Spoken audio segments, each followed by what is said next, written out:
सच, साहस, सरोकार।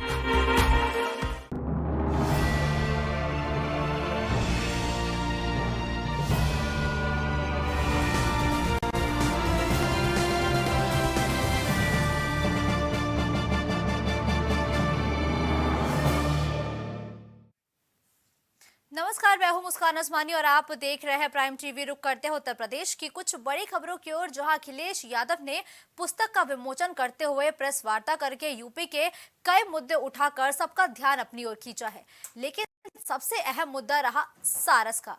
अखिलेश की प्रेस कॉन्फ्रेंस में आरिफ भी नजर आए। सपा सुप्रीमो अखिलेश यादव ने आरिफ का मुद्दा भी उठाया। उन्होंने कहा कि अगर वो मिलने नहीं जाते तो आज सारस आरिफ के साथ होता। आरिफ बैठे हैं, इनको कौन नहीं जानता। इन्होंने जो सारस के साथ मित्रता दिखाई और सारस की जो सेवा की, उसका परिणाम यह हुआ कि सारस इनका मित्र बन गया। ये कम देखने को मिला होगा कि एक सारस किसी आदमी के साथ ऐसा रहने लगे और उसका व्यवहार बदल जाए। और स्वाभाविक है कि इन्होंने सेवा की उसकी, और उस समय जब वो चोटिल था, चोट लगी थी, उसको टांग टूट गई थी, सारस की सेवा की, साथ साथ मित्रता हुई। और ये तो स्टडी का सब्जेक्ट है कि सारस कैसे इनके पास रह गया, रुक गया, ठहर गया। क्योंकि सारस के बारे में बहुत सारी कहानियां हैं, बहुत सारी जानकारियां हैं। इनसे सारस इसलिए छीन लिया गया क्योंकि मैं इनसे मिलने चला गया। तो ये सुन रहे थे आप अखिलेश यादव को, जो आरिफ के हक में अपना पक्ष रहे थे। अब क्या है पूरा मामला, ये भी इस रिपोर्ट में समझने की कोशिश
गांव में एक पक्षी और युवक की दोस्ती हकीकत बन गई है।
ये जो सारस पक्षी है, हम खेत में थे वहीं हमको मिला था, ये चोटिल था, इसका पैर टूटा हुआ था, तो हम घर इसको ले आए, इसका इलाज किए। हम सोच रहे थे ठीक होने के बाद अपने दोस्तों के पास चला जाए जहाँ से आया है, पर ये गया नहीं, मेरे साथ रहने लगा।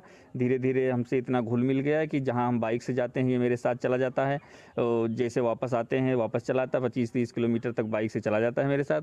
उसके बाद जैसे बगैर बताए हम इससे कहीं चले गए रहें बाहर कहीं हम, तो फिर जब शाम को वापस आते हैं तो मेरे साथ बहुत खेलता है, ये उड़ता है मेरे सर के ऊपर, फिर नीचे आता है, ऐसे काटने दौड़ता है, धीरे धीरे प्यार करता है, मतलब काटने का उसे प्यार बोलिए, ऐसे टहलता रहता है। इसके दोस्त कभी कभी आ जाते हैं मेरे घर के पास तक इसको ले जाने के लिए, पर ये कभी गया नहीं, बरामदे में जाके छुप जाता है। जब इसका दिल करता है साथ में तो दोस्तों के चला जाता है, मगर जैसे शाम होती है वो अपने घर जाते हैं तो ये अपने घर वापस, मेरे घर मतलब वापस चला आता है।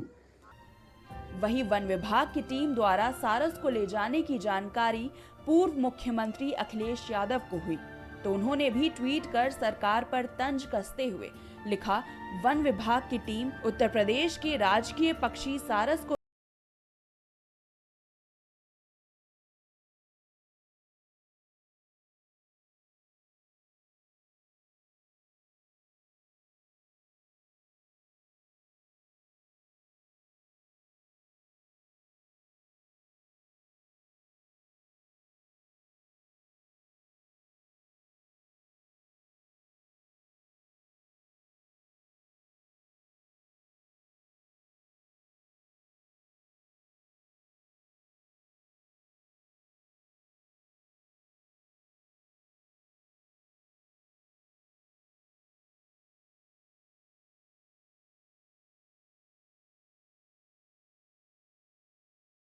हाल ही में ऑस्कर 2023 में द एलिफेंट विस्पर्स एक नेटफ्लिक्स डॉक्यूमेंट्री है जिसने भारत का नाम गौरवान्वित किया।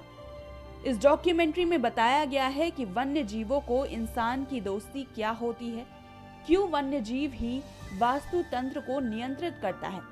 ये तो रही एक फिल्म की बात, शायद उसको सराहा जा सकता है, लेकिन असल जिंदगी में तो ये कहना गलत नहीं होगा कि आखिरकार इस दोस्ती पर वन विभाग ने पूर्ण विराम लगा दिया।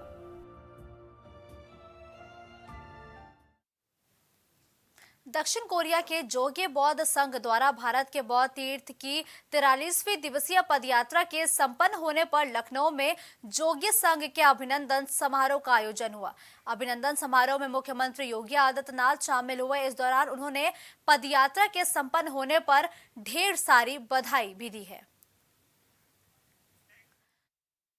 के जोगी संघ का अभिनंदन समारोह आज आयोजित हुआ, जहां सूबे के मुख्यमंत्री योगी आदित्यनाथ शामिल हुए। इस दौरान उन्होंने सभी को बधाई भी दी है।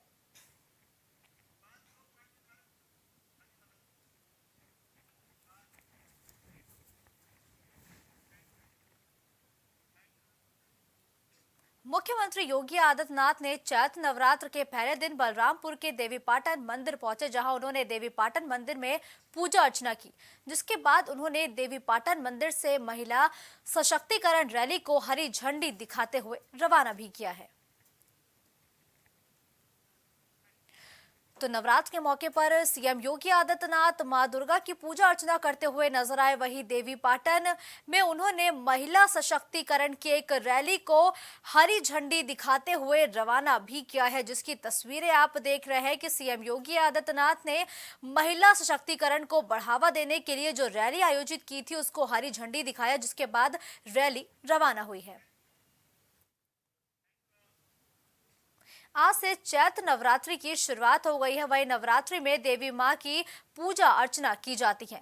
हिंदू धर्म में नवरात्रि का बेहद विशेष महत्व होता है। सभी घरों में लोग मां दुर्गा की स्थापना करते हैं और पूरे 9 दिन विशेष पूजा अर्चना करते हैं। वही हिंदू धर्म के लोगों का ऐसा मानना है कि नवरात्रि के दिनों में देवी दुर्गा पर आती हैं और लोगों पर अपनी विशेष कृपा बरसाती हैं। तो ये अलग अलग हम आपको तस्वीरें दिखा रहे हैं, जहां पहली तस्वीर प्रयागराज से, दूसरी गाजियाबाद से और तीसरी तस्वीर औरैया से है, जहां नवरात्र के पहले दिन मंदिरों में भक्तों की लंबी कतारें देखने को मिली। इस दौरान जो सभी भक्त हैं वो मां का आशीर्वाद देने के लिए मंदिरों में पहुंचे, तो सुबह से ही मंदिरों में भारी भीड़ देखने को मिल रही है। वही लखनऊ और कानपुर की भी तस्वीरें आप देख सकते हैं कि किस तरीके से जो सभी श्रद्धालु हैं वो मंदिर पहुंचकर नवरात्र के पहले दिन मां का आशीर्वाद लेते हुए दिखाई दिए।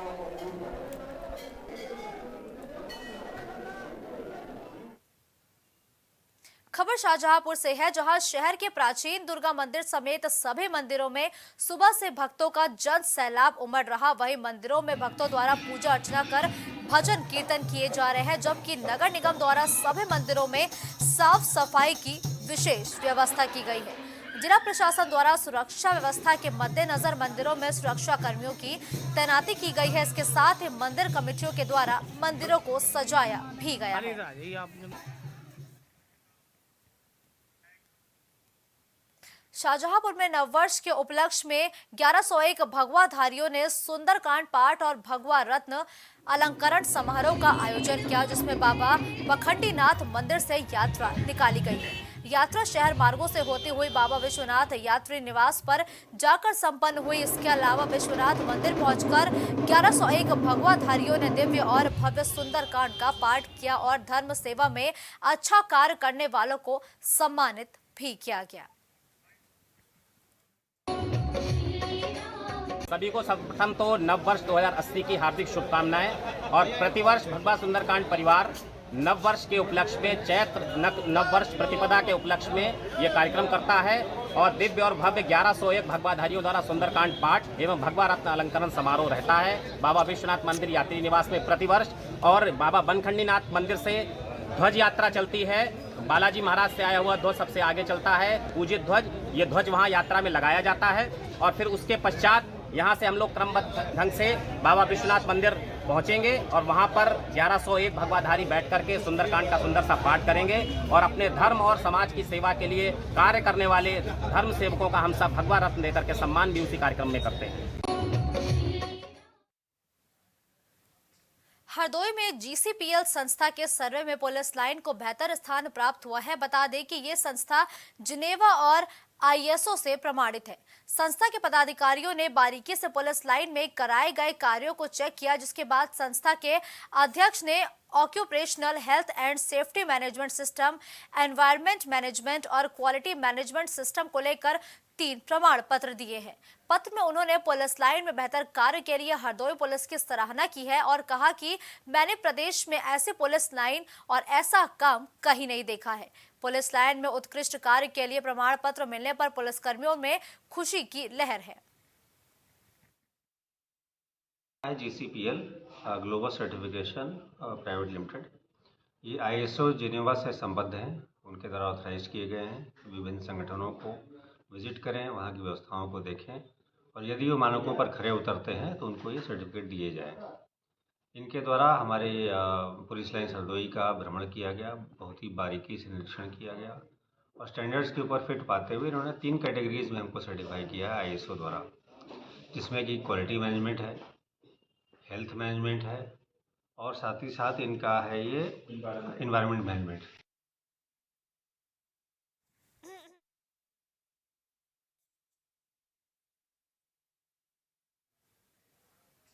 औरैया जिले पहुंचे हनुमानगढ़ी के महंत राजू का मालाओं के साथ और चांदी का मुकुट पहनाकर स्वागत किया गया। इस दौरान महंत राजू महाराज ने बीजेपी की तारीफ करते हुए मुख्यमंत्री की भी तारीफ की है। इसके साथ ही एक बार फिर से बड़ा और विवादित बयान देते हुए कहा कि अभी तो एक बार कूटा है, 1000 बार कूटूंगा जिसने रामचरितमानस का विरोध किया है। आज जिस प्रकार से फूल बरसे हो रहे हैं, जिस प्रकार से अयोध्या भव्य दिव्य बन रही है, समर रही है, जिस प्रकार से काशी कॉरिडोर बन रहा है, जिस प्रकार से मथुरा की कॉरिडोर बनने के लिए तैयार है, जिस प्रकार से पूरे देश में सनातन की राज चल रहा है, तो मैं योगी आदित्यनाथ जी को और देश के यशस्वी प्रधानमंत्री जी को आभार व्यक्त करूंगा। और आने वाले दिनों में हिंदुस्तान हिंदू राष्ट्र होगा। आने वाले दिनों में जो सड़ी हुई जातिवादी मानसिकता से ग्रसित इन नेता हिंदुओं को बरगलाने का काम करते हैं, यही हिंदू इनको जूते लेकर मारेंगे, पीटेंगे और इनको ठीक कर देंगे। गाजियाबाद में एक महिला बाइक मैकेनिक की दुकान से सामान चोरी करने का मामला सामने आया है। बता दें कि पीड़ित महिला अपने पति का एक हाथ खराब हो जाने के बाद से ही परिवार की जिम्मेदारियां संभालने के लिए बाइक मैकेनिक का काम कर रही थी, लेकिन जिस दुकान से वो अपने परिवार का पालन पोषण कर रही थी उस दुकान से किसी ने सारा सामान चोरी कर लिया, फिर दुकान में आग लगा दी, जिसकी सूचना मिलते ही फायर ब्रिगेड की टीम ने मौके पर पहुंचकर आग तो बुझा ली, लेकिन तब तक दुकान का सारा सामान जलकर राख हो गया था। बता दें कि पीड़ित परिवार ने अज्ञात चोर के खिलाफ मामला दर्ज कराया है और फिलहाल पुलिस मामले की जांच पड़ताल में जुटी हुई है। कल किसी काम से गए थे कल बंद है। अब 8 बजे इन्होंने देख के भी गए थे, कुछ नहीं था, सब सही था। और सुबह किसी ने फोन किया तो कह रहे तुम्हारे ठेले को ऐसा हो गया। सर हम किसे कहते, जब तक देखे नहीं है तो हम किसी को कह नहीं सकते। हमें तो लग रहा है कि लगा ही गई है, क्योंकि इसमें कुछ सामान नहीं मिला। अगर अपने आप लगते तो कुछ तो हमारा सामान मिलता, क्योंकि हमें कुछ सामान नहीं मिला हमारा। अगर शॉर्ट सर्किट से लगता ट्रांसफर तो मेरा सामान कुछ तो इसमें लोहे का उस तरह जलता, मेरे ब्रेक थे और पैकिंग वैकिंग कुछ तो जो आइटम बचता दिखता, पहले सामान निकाल दिया। और राजेश मुझे नहीं पता इसके विषय में, नहीं मुझे सुबह किसी ने मुझे सूचना करी है, राजेश देख तेरे ठेले पे क्या हो गया। अब मैं वही सुबह 7 बजे सो के उठा था तो मुझे फ़ोन करा, टहलने वाले मेरे जानने वाले हैं जो गाड़ी ठीक कराते उनके पास नंबर होता है, उन्होंने फ़ोन करके मुझसे बताया कि राजेश देख तेरे ठेले किसी ने जला दी, क्या कर दिए। तब मैं यहाँ पे आया, यहाँ देखा तो पूरी ठेली जली थी, 2 घंटे में ठेली नहीं जल जाए।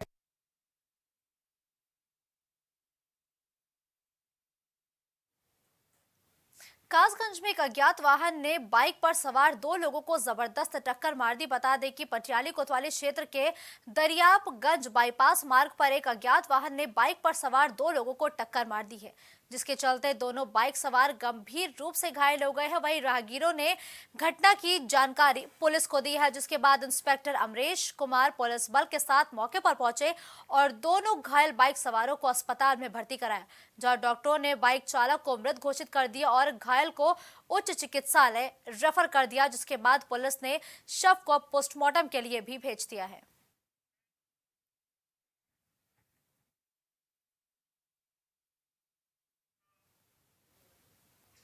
खबर सुल्तानपुर से है, जहां आज अज्ञात वाहन ने सड़क किनारे खड़े 4 लोगों को रौंद दिया और इस घटना में जहां 3 लोगों की दर्दनाक मौत हो गई है, वहीं एक व्यक्ति की हालत अभी भी गंभीर बनी हुई है, जिसे लखनऊ रेफर कर दिया है। वहीं घटना की जानकारी मिलते ही एसपी और डीएम मौके पर पहुंचे और घटना का जायजा लेते हुए दिखाई दिए। मामला चांदा कोतवाली क्षेत्र के ईशोपुर गाँव का है। आज तहसील लम्बुआ और थाना चांदा के अंतर्गत एक एक्सीडेंट हुआ था दिन में, जिसमें एक महिंद्रा थार गाड़ी जो है वो बताई जा रही है उसने एक्सीडेंट किया है।